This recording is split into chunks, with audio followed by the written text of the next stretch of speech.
pitch. Swing and a miss. Struck him out. The Philadelphia Phillies are 2008 World Champions of Baseball. Brad Lynch does it again and stays perfect for the 2008 season. 48 for 48 in save opportunities, and let the city celebrate. Aloha and hello out there, everybody. What's going on? This is Miho with the Too Close to Call podcast series, joined, as always, by my co-host Pags, and this is the Phillies Phanatics series. What up, people? Series win. Let's freaking go. Are the Phillies good again? Oh my god, dude. What an ugly series again. This team is just so uninspiring, and yet over the last 2 weeks, hasn't been that bad? They can't beat the Braves, which is a problem if we're talking division. Oh, so you want to hear the biggest fake news there is in Phillies baseball? Yes. The Phils are 6-6 this year against the Atlanta Braves. That's because they swept them in the beginning of the year. Exactly, man. That's why it's fake news. It's like, you read that, oh, we're good, we're right there. And then you watch the game, and it's like, no, not even close. So what is it? They swept them week one, and then they went one of two every other series so far? I think so, man. I mean, they haven't gotten swept yet, so they're still holding that card, but have not performed well. But yeah, I read that, and I was like, oh, man, is that fake news or what? We have swept them once, and they haven't swept us anytime, so suck it, Braves fans. And that's how you go 500. No doubt. Oh, man. Hey, before we get into trade deadline talk and all, let's dive into this Giants series a little bit. Game one, positive feeling for Cliff Smiley, if you will. Yeah, my God, man. I couldn't believe he did it again, because in the back of my head, I'm just going, oh, all this Cliff Lee, Drew Smiley stuff is just going to be too much to take. But the guy goes out, throws 7 scoreless, only giving up 4 hits. He's certainly been impressive in a Phillies uniform. Now, I know it's been 2 starts and 13 innings, but for a guy who came in with an over 8 ERA and couldn't break the rotation for the Brewers, this is a pleasant surprise, man. Yeah, so I will say this. It is nice to see a lefty starting the game for That the is very true. Very true. How many years has it been? Well, we had Ranger Suarez sprinkled in count. there, but the last true lefty, man, I don't know, who was it? Cole Hamels. Cole Hamels, there you go. How can we forget Cole? Bring him back. Yeah, after this year, that's a potential for sure, man. But let's see here. After Drew Smiley, you got Pivetta.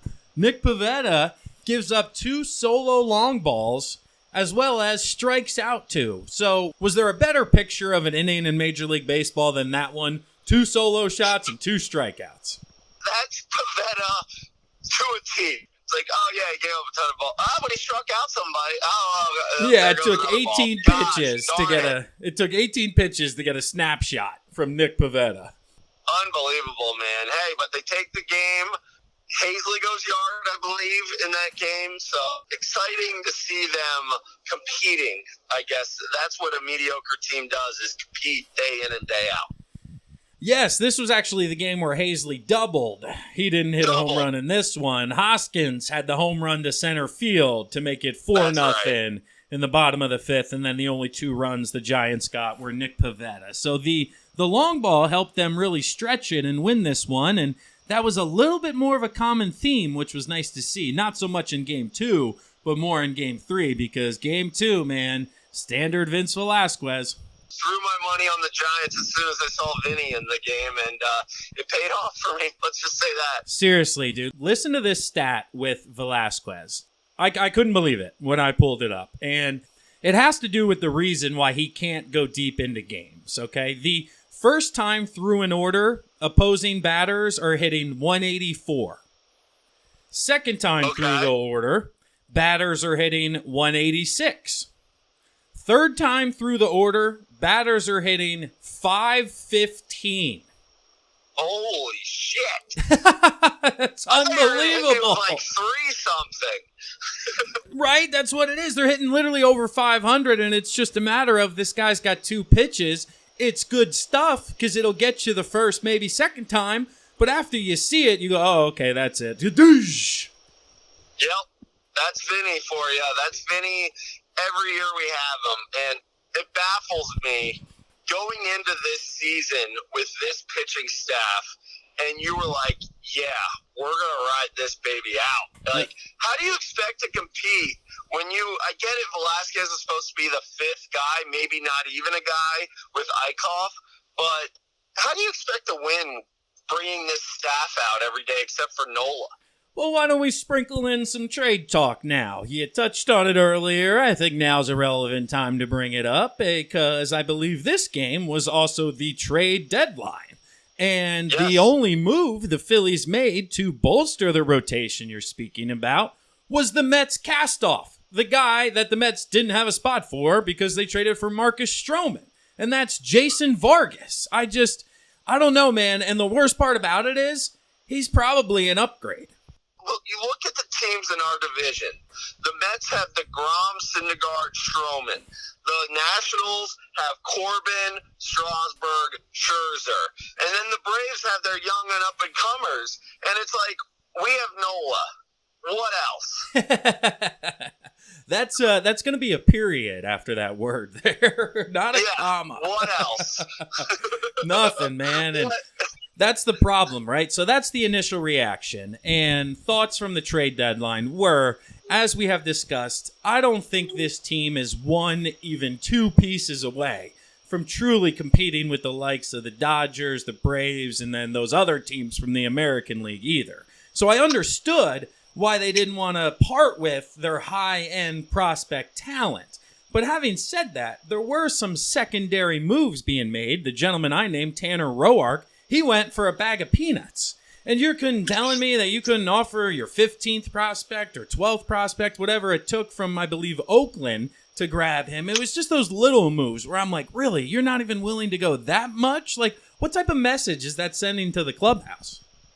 It's not sending a good one, and to the staff, they're like, okay, well, I guess they're trusting us, but to the lineup and all the everyday players, they're like, well, you've seen what these guys are giving us, and it's nothing.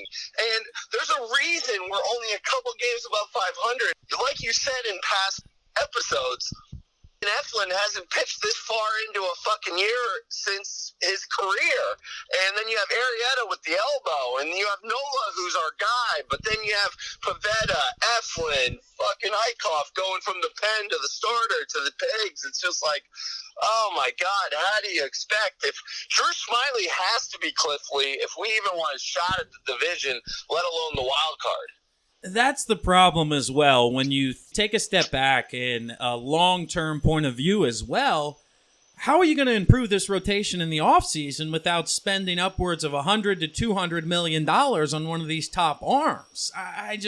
You're going to have to spend the money or the prospects at some point, and maybe the Phillies are hoping the price drops on some of these prospects, because I was a little surprised overall that not a lot of people moved. Outside of Zach Greinke, the starting pitching market didn't go anywhere. So that just tells you that the price was astronomical, not only for the Phillies, but for everybody else. Names such as Mike Minor, Robbie Ray, the gentleman Matthew Boyd in Detroit didn't move. And all these people were just being tossed about by the media for months of, this is it, this is a guy, this is a guy, and just nothing really came about. The whole market never materialized. So I guess I can understand the Phillies not overpaying for somebody when hopefully they have a better long-term view of ultimately where they're going to take it. But I am concerned, dude. Like you mentioned, those names across the NL East, they're not going anywhere after this year either. No, they're not. And they're going to have to spend that money if they want to be relevant. And you're going to have a fan base that's going to get really pissed off really fast if you keep putting out this dreck when it comes to pitching. I like the bullpen. I don't mind the arms we have in there once they get all healthy. They added quite a few arms in the bullpen, because when you say once we get healthy, apparently that's not happening. The news came out of Robertson He's out for the year, and there's murmurs of Tommy John being needed, which means he may be out all of next year. Tommy Hunter's been shut down for the year. Pat Neshek's been shut down for the year. Pags, that's over $55 million worth of contracts that the Phillies may get like 20 innings out of. And that's not even talking about Sir Anthony, who's gone. There's another name, but they added low-end players in the bullpen that were performing well elsewhere, such as Mike Morin and Blake Parker, I believe the gentleman's name was. It's just these names you've never heard, and that's where the fan base just truly can't get excited over it. No, you can't. The two bats they've added, I'm hoping they continue, like Jay Bruce. That was an addition that worked out. Hopefully he gets healthy. Obliques are tough to come back from, so we'll see if that works out. And then Corey Dickerson, so hopefully we can freaking get hot here in the late end of the summer and outscore teams, but that we haven't shown that to be a consistent thing for this Phillies team. I do like the Corey Dickerson edition because I think it may fill two holes for them or improve two different spots. Ultimately, it could improve as many as 4 spots, which I think is Clentak's golden vision. But because Jay Bruce got hurt and he was playing every day, it did open another spot for a bench bat. We don't have a power left-handed hitter coming off the bench. So now you either have Bruce or Dickerson in left field, which puts the other as your late-inning pitch hitter. That then moves Hazley to center field, which you got to think is an upgrade over Kingery. And then you throw Kingery back into third base, which anybody over Franco is an upgrade at this point. So this one move potentially has the ripples of improving 3 different positions.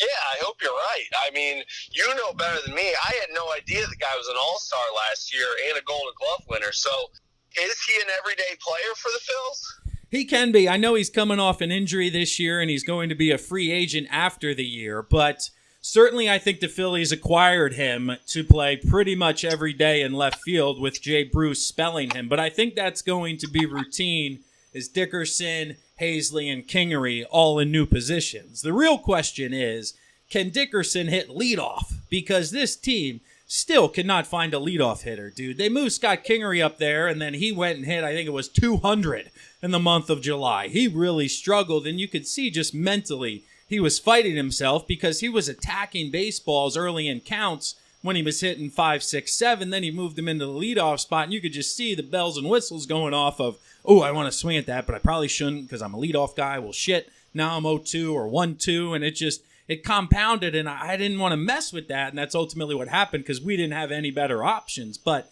now with Dickerson, you may see him at the top of the lineup where I don't think that's his true home. But again, in perfect Phillies fashion, it may be what's best for the 2019 edition. Well, if you told me at the beginning of this year that losing Andrew McCutchen was going to have this bad of a ripple effect on the Phillies, I would have said, no way. Come on, like he's a decent player. I just never realized how big of an effect that was going to have on this team. Former MVP, man, knows what the hell he's doing, knows how to be a professional, and that's what they're trying to replace in the locker room and on the field. But after the deadline passed, baseball does go on, and the Phillies, really the bats came to life in Game 3, and the true catalyst is JT Realmuto, who seems to be getting a little bit hot here, Pags, seems to be coming into his own, another 3-for-5 day for him. Yeah, the JT we've been waiting for, and it's exciting to see him get put the balls on the bat. Let me ask you this. How many games can this dude play? Because he is on a historical route right now to play the most games a catcher has played. Can he hold up, I guess not just for this year, but for years to come? For this year, yes. For years to come, no way. The backup catcher role is absolutely an area that they need to improve next year. They ran Andrew Knapp back this year because I don't think there were any better options, but there's got to be somebody out there in the market that has to be an upgrade there because this guy can't play 150, 155 games or whatever he's on pace for this year. Just imagine that on your knees, the wear and tear. Good God. 7 days a week?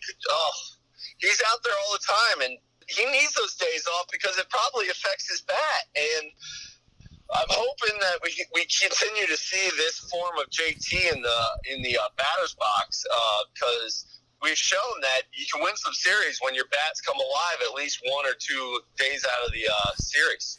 Absolutely, dude. And with Clentac and Middleton's recent message of that our core group of players really needs to step up and carry us, it couldn't be any clearer. They were basically saying we need Harper, Hoskins, and Real Muto to pick it up if we want any part in the postseason. Yeah, we understand the pitching staff isn't there, but this offense has also been a disappointment when you look at it on paper. For sure, and I'm pissed if I'm in that locker room and they say that shit. Like, those are the pitchers you're giving us, and you're going to put the blame on us?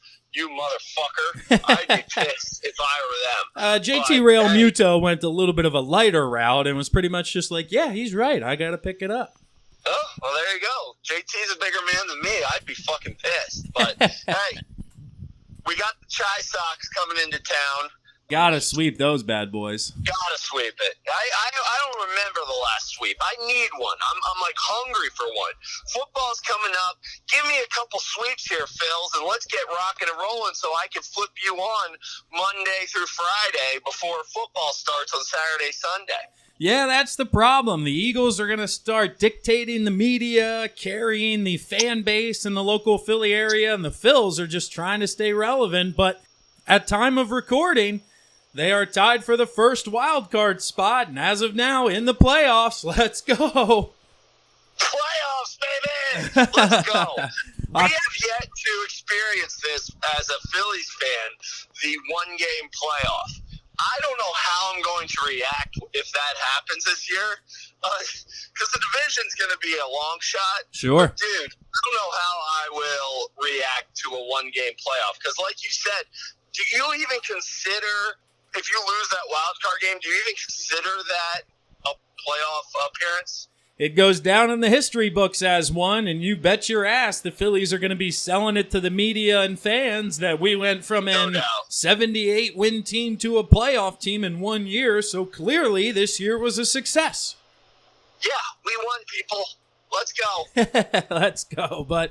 hit us up, guys. Call the hotline. Let us know your takes on the Phillies trade deadline, if they did enough, who you wanted to see them go get, and whether or not it would have been worth the price and prospects, as well as follow us on social media, comment on our posts, let us know. We love talking to you guys. We appreciate you listening, and hopefully you enjoyed it, because we got 2 months left here of Phillies baseball, and we are coming down the stretch.